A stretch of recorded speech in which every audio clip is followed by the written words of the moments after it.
Hunting culture clash. Maasai hunters learn about British country sports from BASC. Venison, whatever that is. Venison is meat, it's like deer. Uh-huh. And then hoisin. Why don't you just write deer? A double whammy for two shooters. First, the accidental discharge that hit one of them in the arm, and then unreasonable behaviour by their local police force. And they said, come on now, Mark. He said, everybody makes mistakes. I said, no, we ain't allowed to make mistakes. Learn how to catch trout. We have probably the top reservoir fishing in the country, the Airflo Spring Invitational 2024 at Rutland Water. Pimp my airgun. Dan Bibb of Gun Shop Shooting Sports talks about bolt-on bits and pieces for your PCP. David has more on Westminster's plans for the countryside on the Fieldsports News Stump. And James has the latest YouTube hunting films in this week's Hunting YouTube. Welcome to Fieldsports Britain.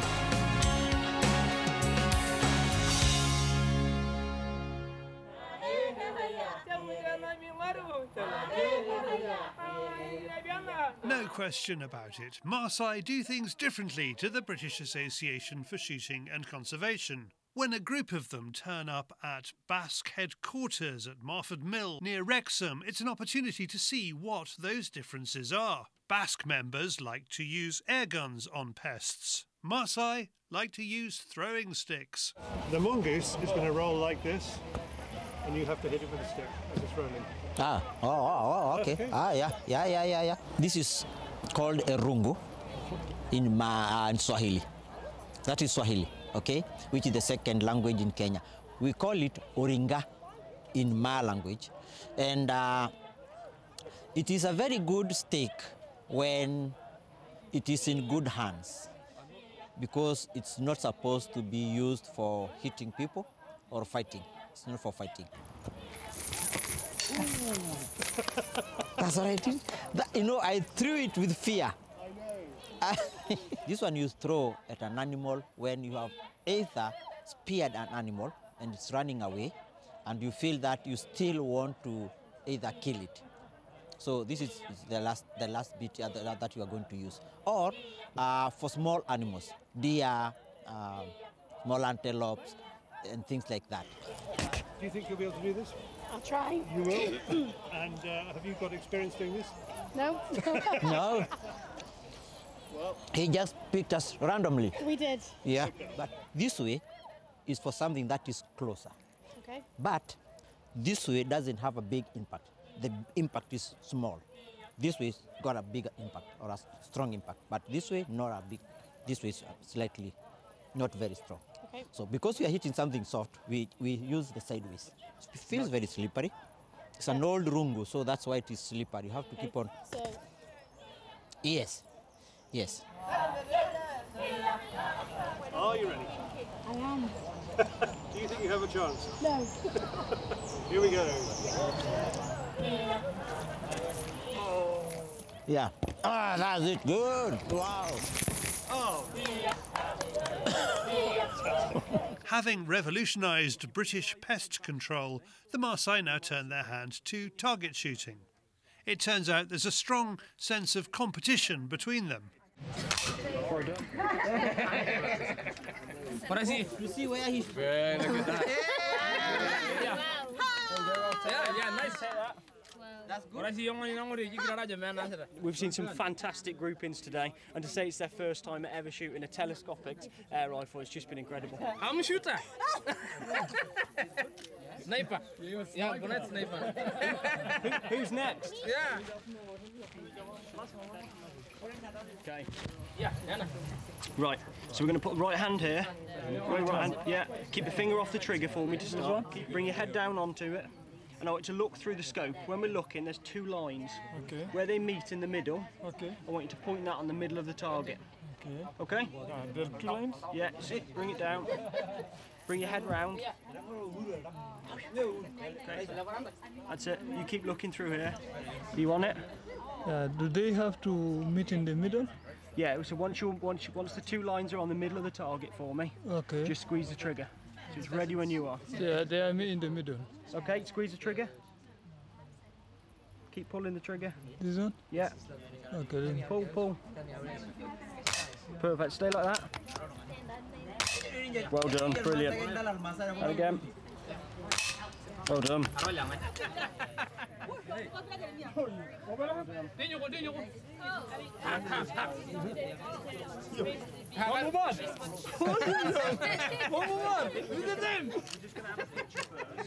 Yeah, these are my target. I have shot my target and I have been the best. And it is my first time to hold a gun and shoot it, so I have enjoyed it very well. So what are they doing here? A BASC member coordinates their trip, and in return for photo ops, BASC provides the transport for their week-long tour. So we've brought them over to the UK so that we can do some fundraising so that they go home with some money for the community. So what we've been doing for the last 15 years or so is trying to do community-led projects. So we provide the financial means to enable them to assist themselves, to get themselves out of poverty. And so we're just going around lots of schools, a few shows and trying to raise money. I think it's an exchange of different values in different conservation spheres, and also, you know, recognizing that climate change to us may be a little bit you know, inconvenient, but for these guys it's changing their lives indescribably. Next cultural experience is food, which is game made by catering students from nearby Coleg Cambria in Wrexham. They cook a range of game canapes for the Maasai to try. The food is one thing, the translation is something else. Let's go little step by step, because everything here is French to me. Let's start by horsing glazed venison, whatever that is. Venison is meat. It's like deer. And then hoisin. Why don't you just write deer? You know, like if it's deer, it's deer. It's venison. So what meat from? So deer. That was the simplest. Okay. It's deer. It's deer. Yes. That's enough. And then a venison kebab, which is just the meat on the stick. Forgive me, I always like straightforward and it's over. Okay, yeah. Is it meat on stick? Is Meat it on literally stick, meat on yeah. stick? Yeah. Why write this? With a red currant glaze, so it's a bit sweet. Does the name make it more sweeter? When you say venison kebab. Yeah. Well, people just like the word kebab. So you're waiting for my opinion? I'm waiting for your opinion. Yeah.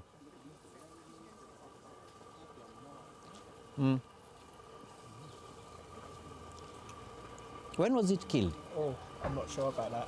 Has it been on the freezer? No. It hasn't been on the freezer. It's fresh from the... Oh, no, sorry, it's been freezer, yeah. Yeah, can tell. He's good. He's very good. How do I explain? Okay. The problem with the frozen meat, it's very difficult to tell the difference. If it's fresh, you would. But if it's frozen, it's very difficult. But this tastes like, you know, the wildebeest. Yes. Yes. You know the wildebeest, slightly. Okay. Tastes the same, slightly. Slightly. Yeah, slightly. Tastes like, but it's good. Whatever it is, don't you worry. It's going to the stomach, right?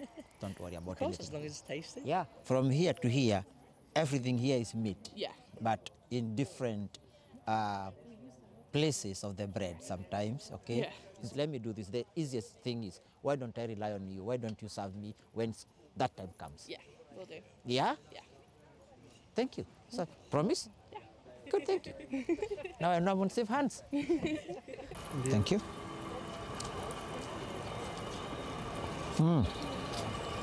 Straight away. Sakanga.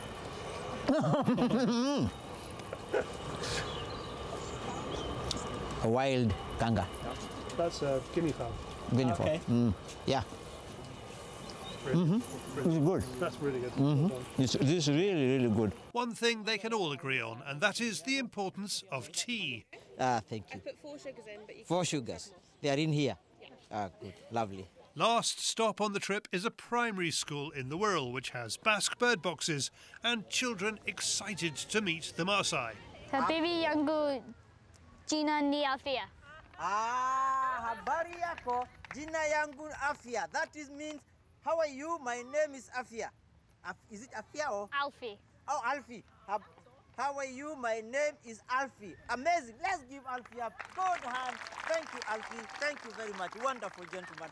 The teachers are grateful to the Maasai for coming and to BASC for bringing them along. The children are incredibly curious about a culture that's, you know, so incredibly different to ours. And it's allowed them to learn about an entirely different culture to ours in such an immersive way. You know, you could see looking at them how engaged they all were, and having the whole school silent like that, just happy to, you know, experience what was going on was just brilliant, really. The Kenyans leave as they arrive, with music.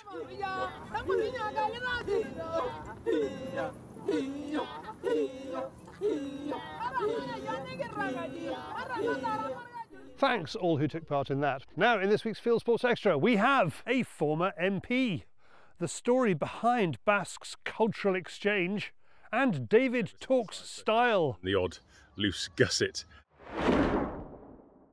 Prized this week is a set of Mjolnir Hunting Fenris 2 aluminium quad sticks from Best Fox Call, priced at £120. Here's Rob Crampton from Best Fox Call to say why they work. If you've never shot off quads, they're ridiculously stable. So shots that you wouldn't have thought of taking at 200 yards, you definitely can with these. I mean, I first started using these when we were foxing on stubble. And you're out in a big field of stubble, there's no way you can shoot off a bipod, and you've got a fox at 200 yards, you're never going to try it freehand. But the beauty of these is, you see a fox at 200, you know you can shoot off these at 200. So these retail at £120. We also do a carbon fibre set that are quite a lot lighter, a bit warmer to the touch on a cold night. They retail at £249. The aluminium ones we're giving away £120, and we're delighted to do that. Thanks, Rob. Easiest way to win that prize is to watch Fieldsports Extra, which goes out the night before this show, only to Fieldsports members now with insurance. Easiest way to watch Fieldsports Extra is to join those members. Link to that below. Next up, our own Rocksteady Eddie. It's David on the Fieldsports Channel News Stump.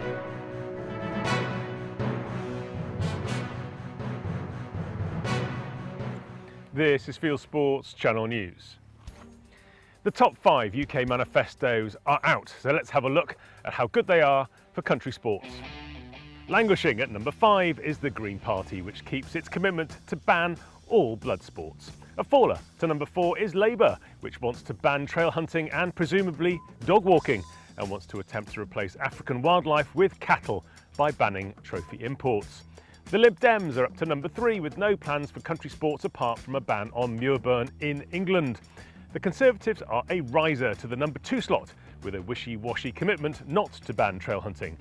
Straight in at number 1 this election is Reform, which wants to protect all country sports. Charlie spent 20 minutes talking to farmer and former MP Neil Parish about the party promises, what goes on behind the scenes, and why he believes now is a good time for a revolution. There's a link to it below. But of course the danger of voting Reform is you split the right-wing vote and Reform won't get in, Labour will get in and Liberal Democrats. I mean, the Labour and Liberals, the left wing of the left-wing vote must be laughing all the way to the bank at the moment as they see the Tory party and Reform split themselves down the middle. I have never seen it in 40 years of political life, have I ever seen the right-wing vote split. So therefore, any that are keen to vote Reform, I respect their views, but just think of the consequences. Talking of manifestos, the organisation that represents anglers is launching one of its own. The Angling Trust is urging whoever is voted into power to help clean up Britain's waterways. Its CEO, Jamie Cook, announces 10 policies he wants to see implemented by the new government. They include reforming the water industry, abolishing the regulator Ofwat, supporting angling rights, and taking action to reverse the decline in salmon stocks in the UK. You can see the full list of demands by clicking on the link below. The group that represents 7 million hunters across Europe is lobbying the new candidate elected to the European Parliament. David Scallon, General Secretary of the European Federation for Hunting and Conservation, FACE, calls on every candidate voted into Brussels in the recent election to recognise the contribution hunting brings. He says hunters spend more than €16 billion every year and make a major contribution to conservation. And we look forward to all of the support we can get, because the European Parliament is a really important institution when it comes to decision making in Brussels. There are clean fights and there are dirty fights. This is a brutal scrap between two roebucks. A stalker filmed this footage on his ground in Norfolk on Monday. He says the buck on the ground is a year younger than the one giving it a beating. Even though the bigger buck eventually runs off, the stalker says it did try and come in again. Incredibly, the deer on the ground caught its breath and also ran off. Our viewer says there appeared to be no other puncture wounds than one in the shoulder and showed no signs of a pierced lung. He knows the buck's territory and is going to keep a close eye to see if he needs to step in and dispatch it. There are concerns from the field sports community in Scotland about new powers granted to Scotland's animal rights group, the SSPCA. BASC urges the Scottish Government to look carefully at evidence of wildlife crimes that the Scottish Society for the Prevention of Cruelty to Animals gathers for potential prosecution. It has previously declared it is anti-shooting. The new Wildlife Management and Muirburn Bill enhances its powers.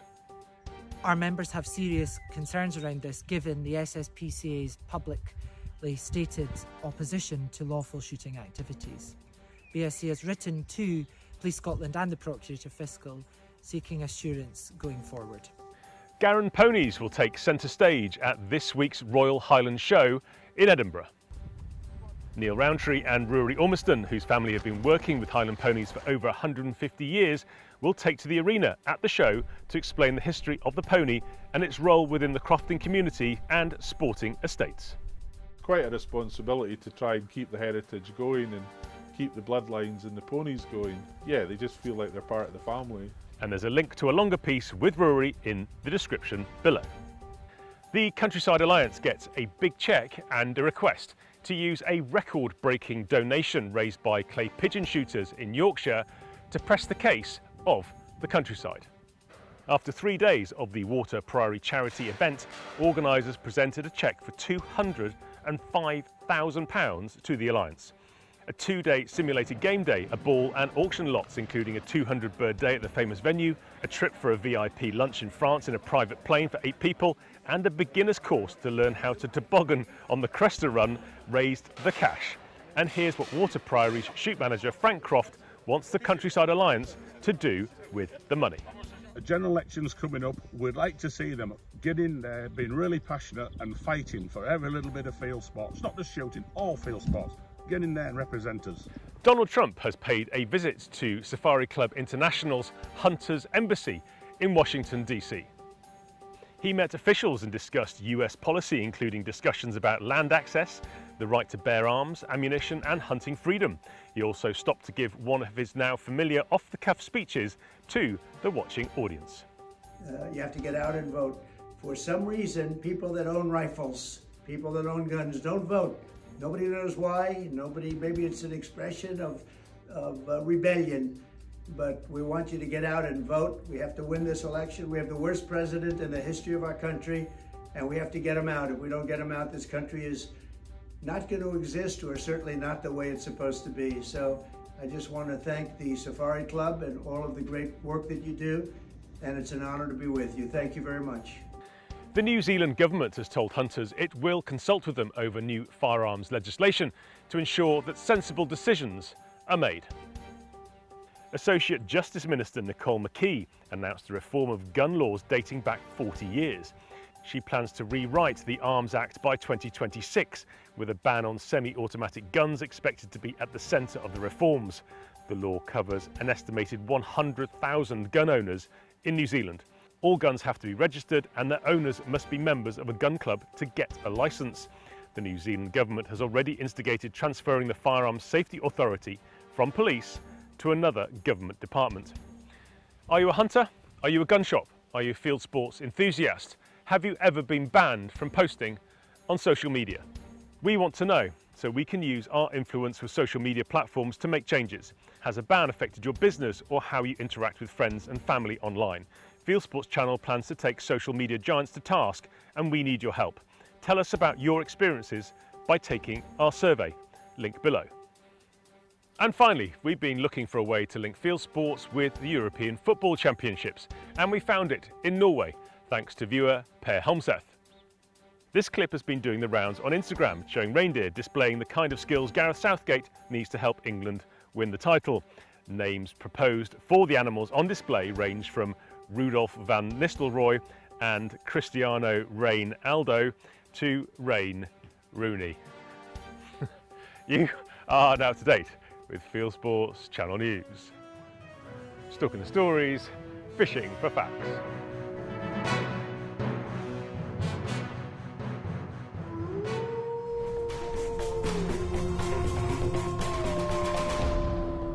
Thank you, David. Channeling Smashy there. And just before he went off for his weekly cold shower, David shouted at me to remind you to like and subscribe, please, under our films. Thank you. Next, a nightmare for any shooter. In this case, a double nightmare for two shooters. Gareth Davis looks at hospital photos from the day that his life changed forever. I slipped. Pitch dark because we don't use lights, we use all thermal.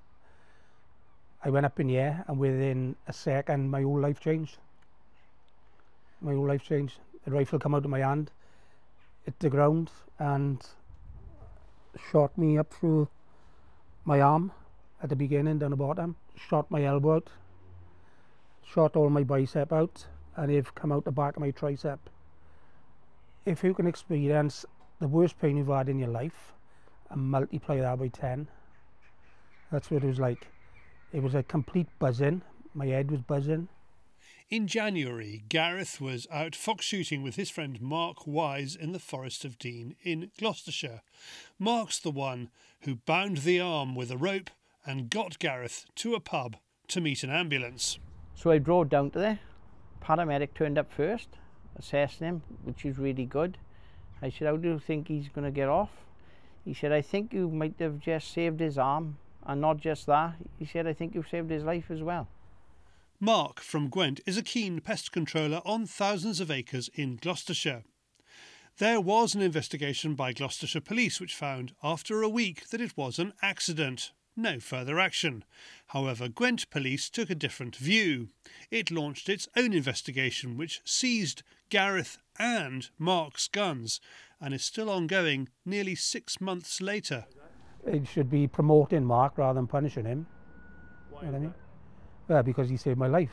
I mean, you know, if it was anybody else, he'd be up for some kind of award, like, you know what I mean? After the event, Gloucester Police went to have a meeting with Gwent Police on the 7th of February and asked them why they've done a seizure, doing a seizure on the guns. And she said, because we're in Gwent, we've got to do our own investigation. Which when they phoned me to say they were seizing my guns, I said, well, fair enough. I said, you've got to do your investigation. I said, but why? When Gloucester finished theirs, I surely got it. It happened in their county. They said it's all fine. Spoke to the farmers, because I took them back to the farm on the night of the accident. Spoke to the farmers, and everything was fine. The insurances was fine. The guns was fine. They'd done all the investigations.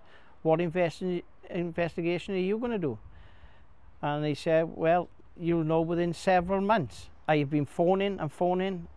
I had a message off the firearms officer, an email, stating that she thinks that there's, because I don't listen to her, to stop phoning Gloucester Police. She thinks that there's something wrong with me. To be honest, I think she shouldn't be saying things like that. You know, I haven't got nothing against the woman at all. For her to be punishing me like this, I think it's wrong. I don't think she should be able to get, you know, do what she's doing. I think because the police do get things wrong. And I don't want to take it no further than that. They're saying they're going to get back to me. They don't nobody to get back to you. You phone the firearms officers. I phoned 101. I've had them on the case. Nobody's still getting back. I phoned the firearms officer who took my guns at least 41 times. And on his phone it says, leave a message, I'll get back to you. Don't get back to you. You know, surely it don't take 5 months to do an investigation. Especially when the force it happened in, done it in a week. That's how the matter stands. Mark can't get out and do pest control without his guns. Even the seizure of Mark's guns was marked by police errors. They took 13 guns and they said I had 14. And when I said I haven't got 14 guns, I've only had 13. There was a little bit of a, say anybody who have got 14, because we got down on the paperwork that there's 14. And I turned around and they said, no, I had 13. The other firearms officer that was sitting next to him, I said, well, you had that gun. I said, because I give it to you to scrap it. 3 weeks just before this happened, or 3-4 weeks, I told you I didn't want that gun, and you took it and you told me that you scrapped it, and you're saying that I have got it. So now you found out where the gun is, and you said the paperwork was there for it in the office somewhere. And they said, come on now, Mark. He said, everybody makes mistakes. I said, no, we ain't allowed to make mistakes.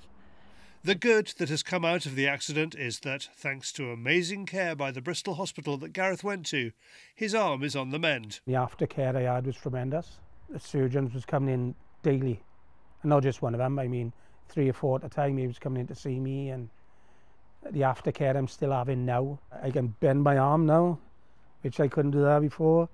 I can make half a fist.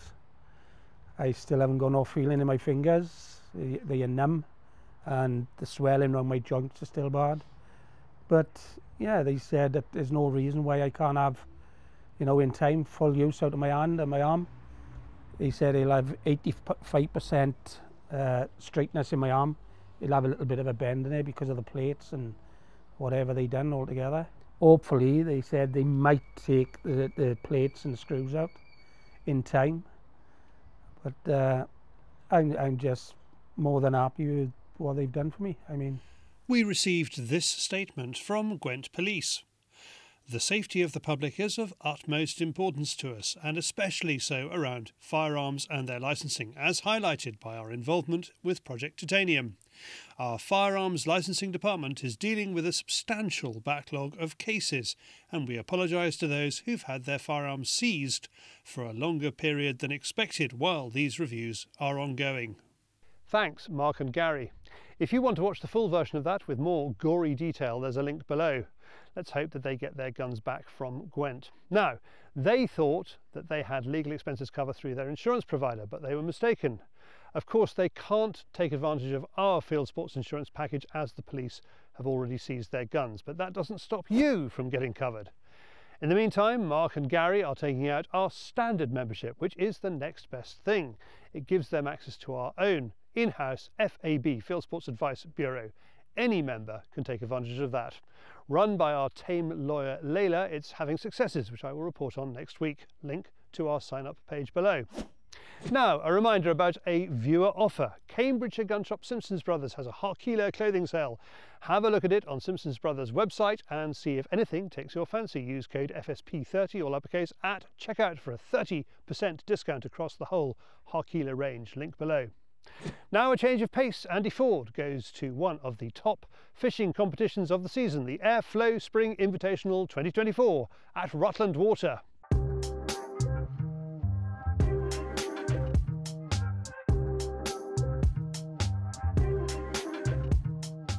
So this is the Airflo Spring Invitational here at Rutland Water. 132 anglers behind me getting their safety briefing before 2 days of the most intense fishing competition you could hope to see. This is the competition that people want to win. The thing with this one is all the best teams are here from all over the UK and Ireland, and the French teams that are in here. I think we're in for a bit of a fish fest. There are fish everywhere. We've been up and down the lake, every single spot, main basin, top arm, bottom arm, and we're moving fish and taking fish all over. It's the FA Cup. We want to win it, and it's just the prestige, the build-up, but it's the class anglers. You've got the Welsh, the Irish, even got some French over, and they're the best. And to win this, you've got to be the best. You get such a feeling to be part of this elite group. We love it. We thrive on this, being here for this. It's a great feeling. Lock-style fly fishing is perhaps the most traditional form of competition angling. In fact, the very first recorded fishing match took place in the 1800s, with anglers from England and Scotland fishing lock-style against each other.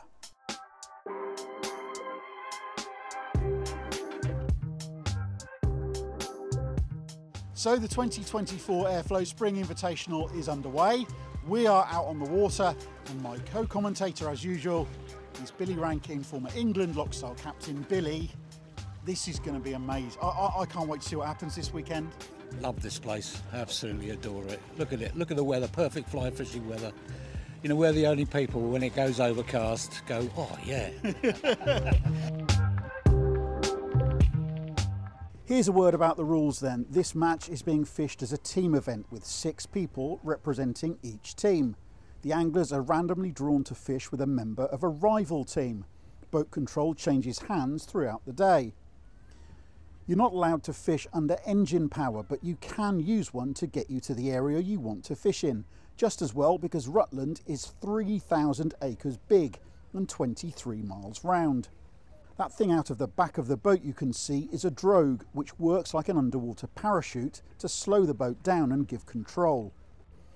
In this match, the aim is to catch 12 fish as quickly as possible. If you do that before the end of the match, you get a time bonus, which can be all important. Species targets are rainbow and brown trout. The first 3 rainbows are killed and everything else is released. It's clear the Rutland trout are all keen to be in this area, near the famous Normanton Church on day 1. These conditions are just getting better and better. This is getting softer. I felt the atmosphere's becoming softer, and that'll hopefully bring the insects on. And if it gets even softer than that, they'll start hatching, and you might even get them right on the top, on the dries. The water close in is really shallow, but it's where the trout want to be, feeding on tiny shrimps and insects living in the shoreline weed beds. Here's Wayne Jones from the Welsh Hawks playing his second fish of the morning, hooked within a few feet of the bank. See, this is the thing, that if you don't fish this sort of style, there's a lot going on, isn't there? There's the wind, there's the drogue, the boat's drifting. A big fish will take you around the drogue ropes and you lose it, you know, and you've got other flies on as well, and they can get hooked into that parachute that's behind the boat. So, you know, when you get a big fish on like that and you can't control it. The boats return to the jetty at the end of day 1 with bags full of fish. The Rutland trout are hard on the feed from start to finish. The weigh-in reveals the true extent of an incredible day on the water, with 995 fish caught, an average of 7.9 fish caught per angler. Gray's Menteith Ospreys from Scotland are top of the pile with 164 pounds 15 1/4 ounces. Their top rod is Peter Octoloni with a complete bag of 12 fish for £36 6. He's one of 26 anglers who caught their 12 fish bag on the first day.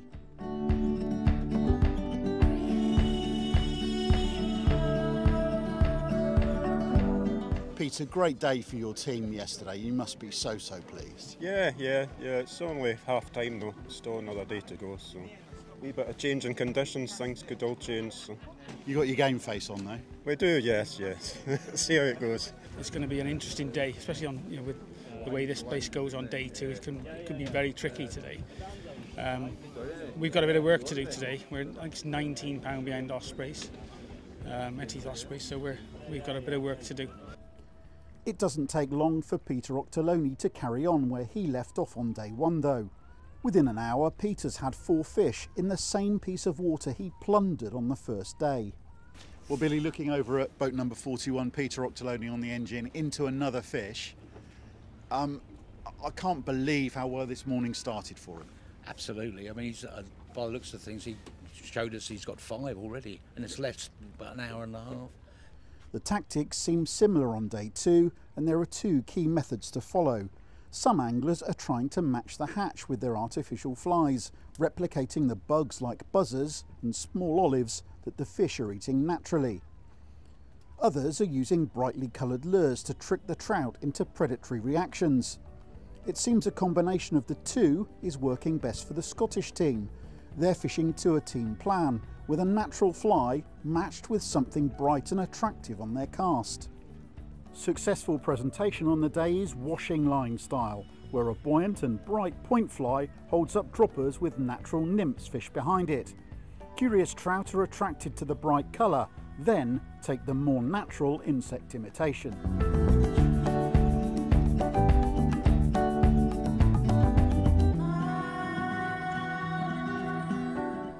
Peter Octoloni is one of the first anglers to have his feet up after catching his 12 fish limit again on day 2. Russell Owen of the Welsh Flyhawks follows soon afterwards. It's time for the boats to head back to the jetty. There are 15 anglers who've caught their limit, but has anyone caught enough to match the Menteith Ospreys and prevent them from lifting the Airflo Spring Invitational trophy for the second time in 6 years? While some teams have managed to close the gap, their day one lead is just too big, and the trophy is heading back to Scotland again.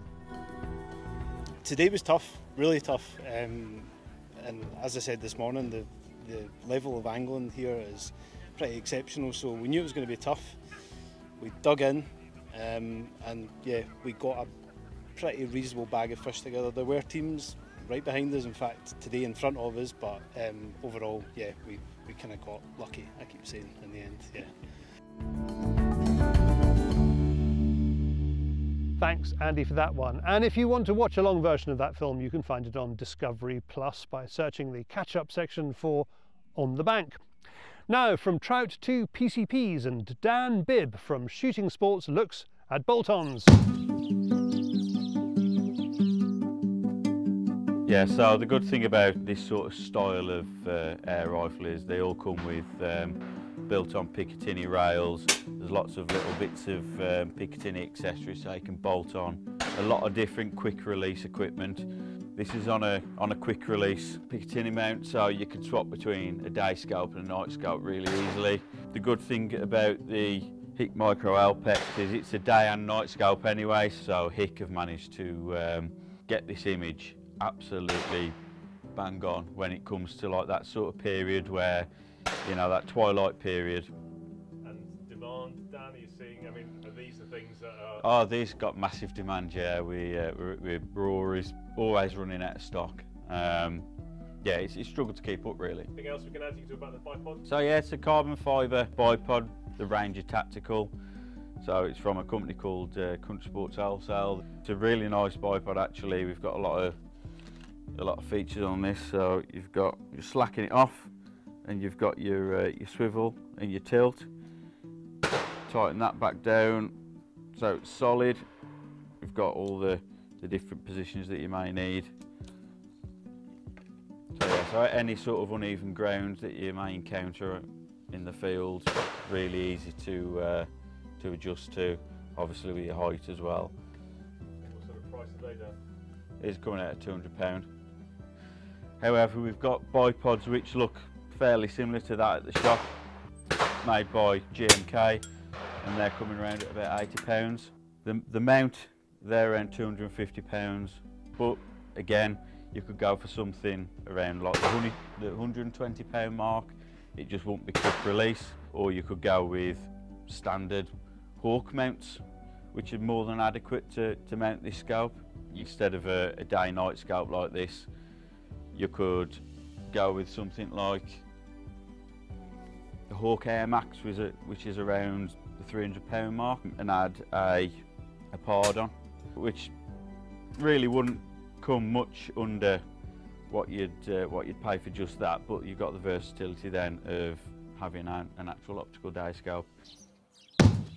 Thank you, Dan. Next up, from kit to the wider world of hunting and shooting on YouTube, brought to you by James Marchington, it's Hunting YouTube.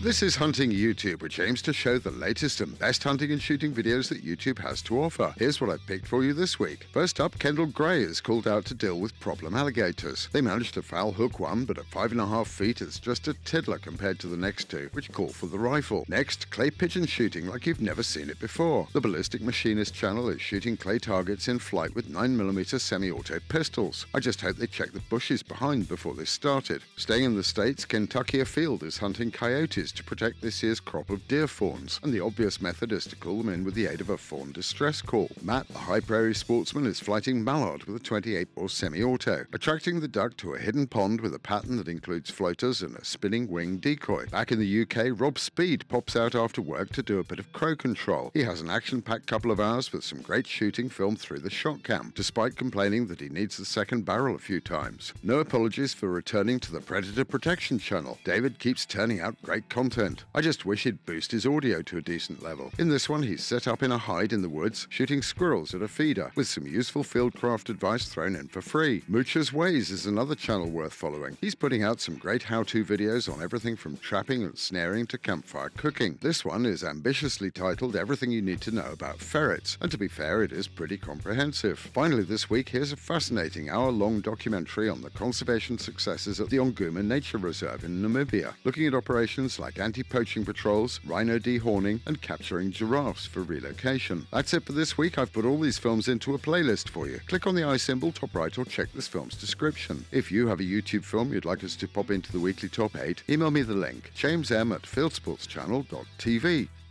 Well, that's it for this week. If you haven't done so already, please whiz over to our website, fieldsportschannel.tv. You can click the likes there on Facebook and on Instagram. You can follow us on Twitter, subscribe to us on YouTube, pop your email address into our register page and we'll contact you about this show. Fieldsports Britain, it's at 7 PM UK time every Wednesday, and this has been Fieldsports Britain. Good hunting, good shooting, good fishing, and goodbye.